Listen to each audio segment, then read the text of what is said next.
Asalaamu calaykum waraxmatullaahi wabarakaatu. Kusoo dhawaada channelkeena Somali Technology Solution.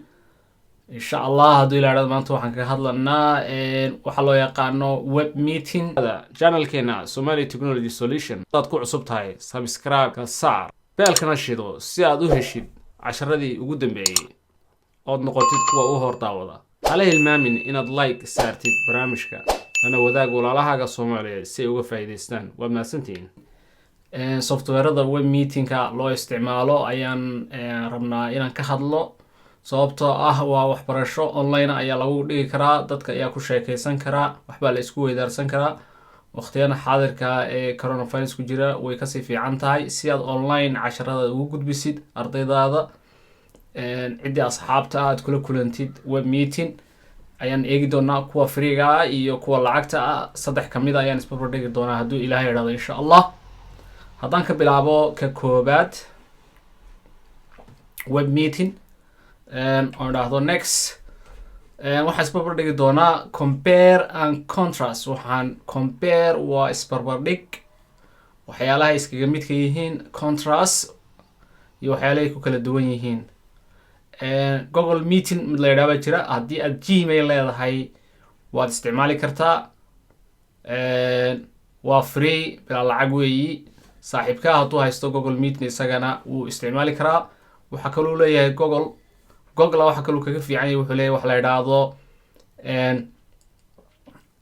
google glasses, waxa kaloo leeyahay google drive, wuxuu leeyahay kaloo youtube-ka iyo qaar kaloo badan. waxa kaloo jira mid kaloo leeyahay zoom waa caan, dad badan baa isticmaala, xitaa dowladaha qaarkood ayaa ku sheekaysta. casharana waa lagu bixin karaa, sharing screen ba ay leeyihiin. mid kale waxaa jira isaguna la yidhaha teams waxaa isticmaala professional businesska. microsoft ayay hoos tagtaa, office 365 wax loo yaqaano. airmeet isaguna waa mid afraad oo in yaroo freena uu leeyahay, in lacagana uu leeyahay. teamska isagu waa lacag, free kuma heli kartid, waa inaad office 365 haysatid. zoomku wuxuu leeyahay qayb freeya ood isticmaali kartid, ood waxaa la yidhaahdaa ilaa 40 minute ayuu qabanayaa asxaab markay meel isku wada yimaadaan.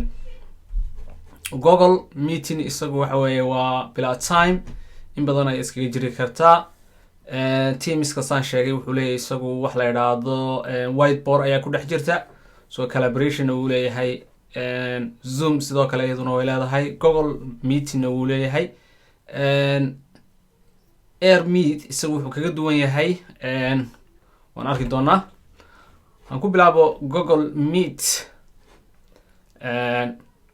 waxa weeye haddii video gar aan daawano sidan uu eg yahay google meeting. marka casharo ayaad ku dhigi kartaa, dadka ayaa iska arki kara saad videoyadan uga jeedin.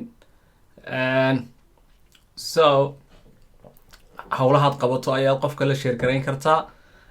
sport baad qofka tusi kartaa, xisaabtii casharadii ardayda aad u dhigaysay ayay kaala sheer garayn karaan. family meeting baa lagu samayn karaa ood meel fog kala joogtiin.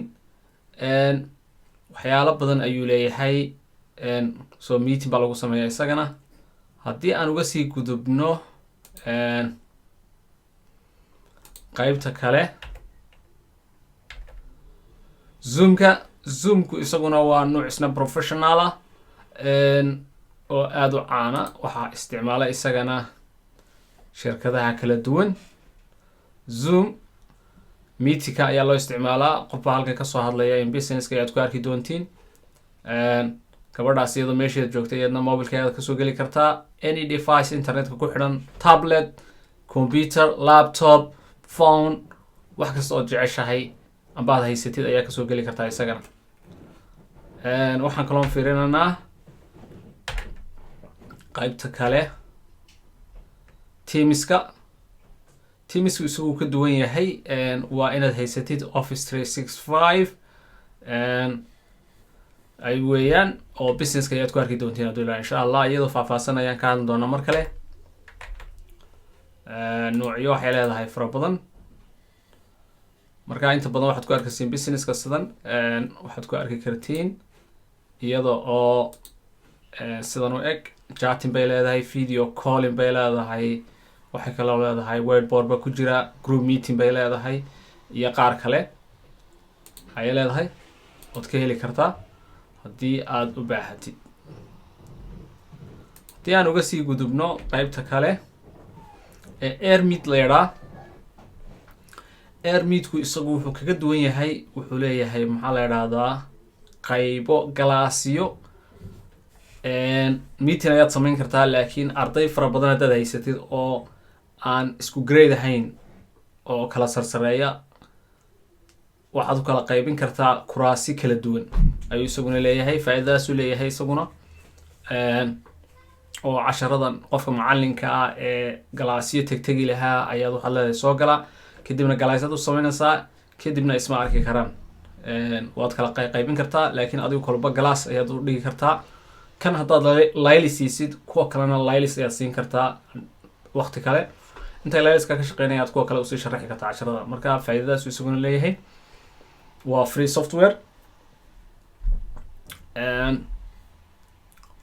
marka intaas ayaan ku joojinaa. hadhow iyagoo faahfaahsan ayaan mid walba ka hadli doonaa hadduu ilaahay idhaahdo insha allah. aad iyo aad baad u mahadsan tihiin. waxaan leeyahay asalaamu calaykum waraxmatullahi wabarakaatu.